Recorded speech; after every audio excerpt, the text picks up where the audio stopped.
바로 오늘 17일간의 대장정을 마치고 파리올림픽이 막을 내렸습니다. 선수들의 노력이 결실을 맺어 기존에 목표한 메달 수보다 훨씬 좋은 성적인 13개라는 역대 최다 금메달 타이 기록을 세울 정도로 8년 만에 종합순위 10위 안에 들었던 올림픽이었는데요.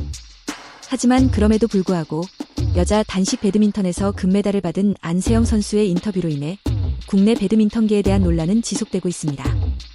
11일 연합뉴스와의 인터뷰에서 안세영 선수는 그동안 논란이 되었던 협회의 부당 대우, 선수 관리 미흡, 운영 부실에 대한 내용이 아닌 스폰서와 연봉 상한제에 대한 문제만을 언급하는 모습을 보여주면서 네티즌들은 결국 돈 문제였냐는 엇갈린 반응을 보이기도 했다는데, 이번 영상에서는 배드민턴 협회와 안세영 선수 간의 갈등을 철저히 돈의 시각으로 정리하여 다뤄보도록 하겠습니다.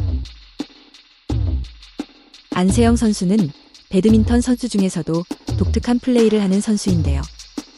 강하고 끈질긴 체력을 바탕으로 뛰어난 수비력을 활용해 1세트에서 상대의 체력을 소모시키고 2세트부터 경기를 지배하는 플레이를 해왔는데, 실제로 안세영 선수가 치러온 경기 전적을 보면 2세트 이후 역전하여 승리하는 경기가 많은 것이 바로 이러한 이유 때문입니다. 이렇듯 안세영 선수는 이번 파리올림픽뿐만 아니라 세계선수권, 아시안게임, 월드투어를 모두 석권하며 슈퍼 그랜드슬램을 달성하는 압도적인 성적과 실력으로 세계 랭킹 1위가 된 현재 최고의 여자 단식 배드민턴 선수인 것이죠. 그러나 현재 논란이 되는 배드민턴 협회는 과거부터 여러 구설수에 옳은 전력이 있다는 것인데, 2018년 호주 대회에서는 전력상 우승이 어렵다고 판단한 임원진이 조기 귀국했으나 선수들의 분투로 중국을 꺾어 14년 만에 우승을 차지한 일도 있었고, 같은 해 이뤄진 세계선수권 대회에서는 출전한 선수와 감독은 이코노미석을 이용한 반면 임원진만 비즈니스석을 탔다는 사실이 밝혀져 논란이 되었는데, 이를 통해 그동안의 배드민턴 협회의 운영 방향성은 선수 위주가 아닌 임원 위주였다는 사실이 밝혀진 것입니다. 이런 배드민턴 협회는 임원도 특이하게 수가 많은 편이었는데, 주콩만한 협회의 회장 1명, 부회장 6명, 전무 1명, 이사 28명, 감사 2명, 총 38명으로 임원이 28명인 축구협회보다 10명이 더 많은 기이한 조직이라는 겁니다. 이렇게 많은 임원 중 수산업체 대표, 치과 원장 등 재력 있는 사람도 꽤 있지만 이상하게 배드민턴 협회의 기부금 수입은 0원인 상황인데요. 이렇게 후원이 적다 보니 협회의 재정 자립도는 46%로 낮은 편에 속해 주로 정부에서 주는 지원금 위주로 운영하고 있었다고 합니다. 그렇다 보니 현재 말이 나오고 있는 후원업체 용품을 선수들이 강제 사용하게 된 것도 정부 지원금 외 협찬, 광고 수익을 주된 수입원으로 운영 비용을 충당하는 지금의 협회 운영 방식에서 비롯된 것이라고 볼 수 있습니다.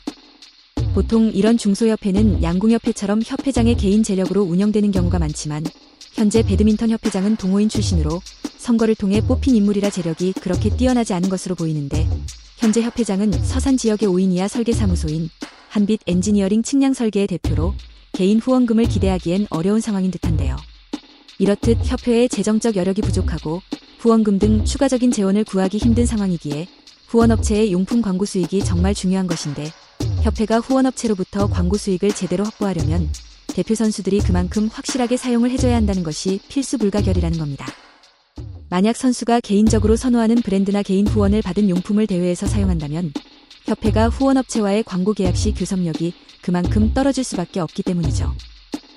양궁협회는 그만큼 협회장의 재력이 빵빵하여 광고 수입 같은 별도의 수입에 민감하지 않아 국가대표 선발도 100% 실력과 성적으로 뽑기 때문에 선수들에 대한 제약이나 장악이 필요 없을 수 있지만, 배드민턴 협회는 양궁협회와 달리 광고 수입이 정말 중요해 성적뿐만 아니라 선수들을 통제하고 장악해야만 한다는 것이 이런 이유 때문인데요.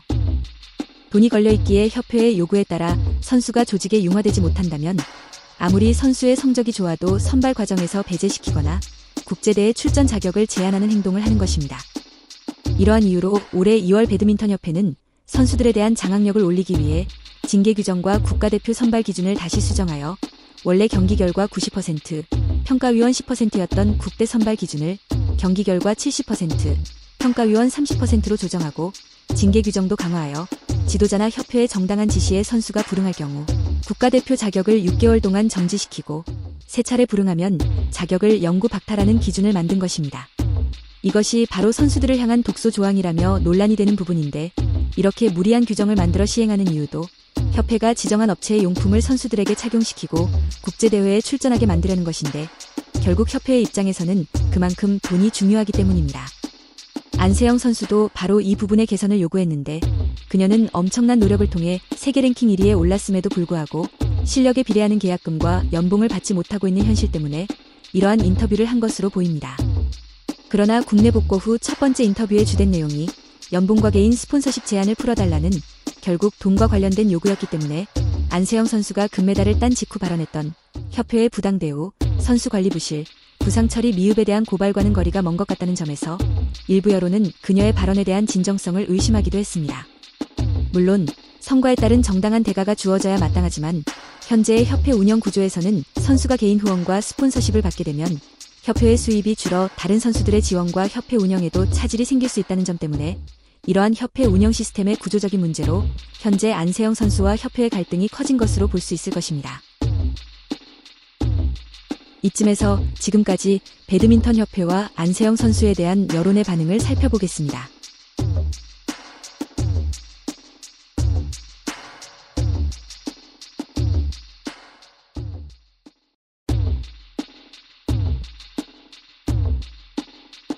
수년간의 훈련과 노력으로 흘린 선수들의 땀방울은 그 가치에 감히 값을 매길 수 없지만 배드민턴계를 둘러싼 논란을 돈의 관점에서 바라보니 결국 모든 것에 돈이 얽혀 있는 것 같습니다. 물론 그 속에서 누군가는 자신의 이익을 챙기기 위해 거짓을 말하거나 잘못을 숨기고 있을지도 모릅니다.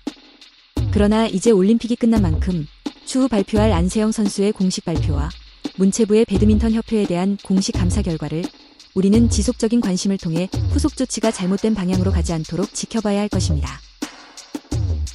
오늘의 영상은 여기까지입니다. 다음에 더 좋은 영상으로 찾아뵙겠습니다. 구독과 좋아요 잊지 마시고요. 시청해주셔서 감사합니다.